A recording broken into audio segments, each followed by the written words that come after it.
আজকে আপনাদের তৈরি করে দেখাবো মজাদার পুডিং। মুখে দিলেই মিলিয়ে যাবে, এতটাই মজার হয় এই পুডিংটা। তো চলুন দেখে নেই কিভাবে এই পুডিংটা তৈরি করতে হয়। প্রথমেই চুলায় একটা হাঁড়িতে আমি 1 লিটার পরিমাণ লিকুইড দুধ নিব। আর এখানে লিকুইড দুধ নিতে হবে, সেটা যে কোনো ব্র্যান্ডেরই হতে পারে। এবার চুলার আঁচ মিডিয়াম টু লোতে রেখে আমি এই দুধটাকে জাল দিয়ে কমিয়ে নিব।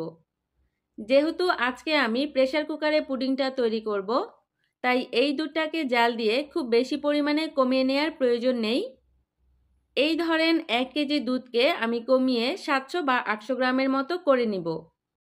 প্রায় আধা ঘন্টা পর দুধটা বেশ কিছুটা কমে গিয়েছে। মাঝে আমি বেশ কয়েকবার নেড়েচেড়ে দিয়েছিলাম, যাতে করে উপর থেকে সর না পড়ে আর নিচে থেকে লেগেও না যায়। এবার ফ্লেভারের জন্য আমি একটা এলাচ একটু ফাটিয়ে দিয়ে দিব। সেই সাথে দিয়ে দিব মেজারমেন্ট কাপের 1 কাপ পরিমাণ চিনি। তবে মিষ্টিটা অবশ্যই আপনারা আপনাদের স্বাদ অনুযায়ী কমিয়ে বা বাড়িয়ে নিতে পারবেন। তবে আমার কাছে মনে হয় 1 লিটার দুধের জন্য মেজারমেন্ট কাপের 1 কাপ পরিমাণ চিনি যথেষ্ট। এবার নেড়েচেড়ে চিনিটাকেও দুধের সাথে একটু মিশিয়ে নিচ্ছি। আরও 15 থেকে 20 মিনিট পর চিনিটা পুরোপুরিভাবে গলে গিয়েছে আর দুধটা আরও কিছুটা ঘন হয়ে গিয়েছে। আর আপনারা দেখে নিশ্চয়ই বুঝতে পেরেছেন দুধটাকে আমি ঠিক কতটা ঘন করেছি। আসলে প্রেসার কুকারে পুডিং তৈরি করতে হলে দুধটাকে খুব বেশি ঘন করতে হয় না। এবার আমি এটাকে চুলা থেকে নামিয়ে সম্পূর্ণভাবে ঠান্ডা করে নিব। অন্যদিকে আমি ক্যারামেল তৈরি করে নিব। এজন্য যেই মোল্ডে আমি পুডিংটা তৈরি করব, সেই মোল্ডে আমি দিয়ে দিব 1/4 কাপ পরিমাণ নর্মাল চিনি। এর সাথে দিয়ে দিব 2 টেবিল চামচ নর্মাল পানি। আর হ্যাঁ, চুলাটাকে কিন্তু আমি এখনও অন করিনি। এবার আমি চুলাটাকে অন করে দিব আর চুলার আঁচ মিডিয়ামে রেখে আমি এই ক্যারামেলটা তৈরি করে নিব। একটা চিমটার সাহায্যে আমি মোল্ডটাকে একটু নেড়েচেড়ে দিচ্ছি।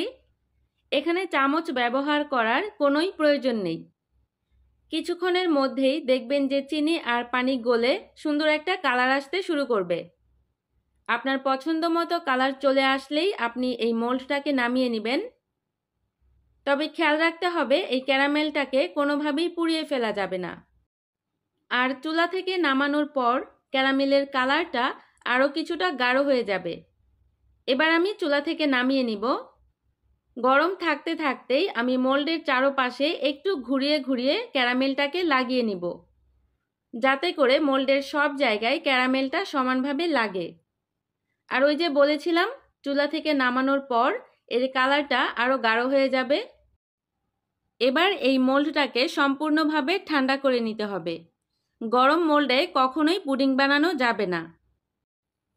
এবার পরিষ্কার শুকনো একটা বাটিতে আমি রুম টেম্পারেচারে থাকা 5টা ডিম নিয়েছি। ডিমগুলো যদি ফ্রিজে থাকে তাহলে অবশ্যই 1 ঘন্টা আগে ফ্রিজ থেকে বের করে রাখতে হবে। আর হ্যাঁ, এখানে আমি 1 লিটার দুধের জন্য 5টা ডিম নিয়েছি।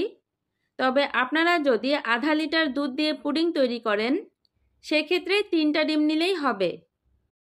আর যদি 2 লিটার দুধ দিয়ে করেন, সেক্ষেত্রে 10টা ডিম নিতে হবে। যাই হোক, এবার একটা হ্যান্ড হুইস্কের সাহায্যে আমি ডিমগুলোকে খুব ভালোভাবে ফেটিয়ে নিচ্ছি। ডিমগুলোকে ফেটিয়ে নেওয়া হয়ে গেলে আগে থেকেই ঠান্ডা করে রাখা সেই দুধের মিশ্রণটা আমি একটা ছাঁকনির সাহায্যে দিয়ে দিচ্ছি।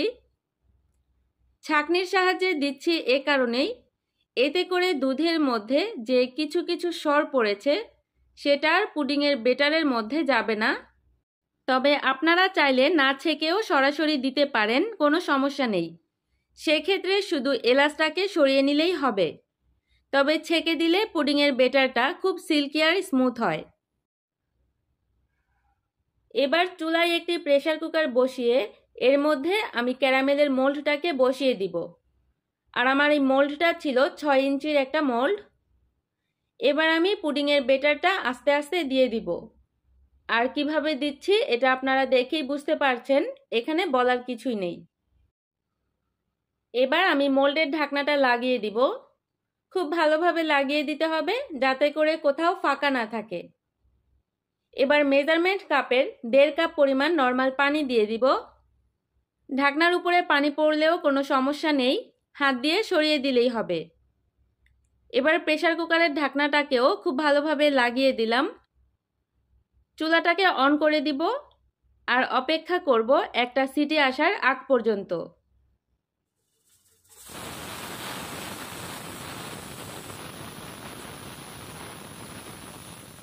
যখন একটা সিটি চলে আসবে ঠিক সেই সময় থেকে ঘড়ি ধরে 15 মিনিট প্রেসার কুকারটা চুলাতে রাখতে হবে।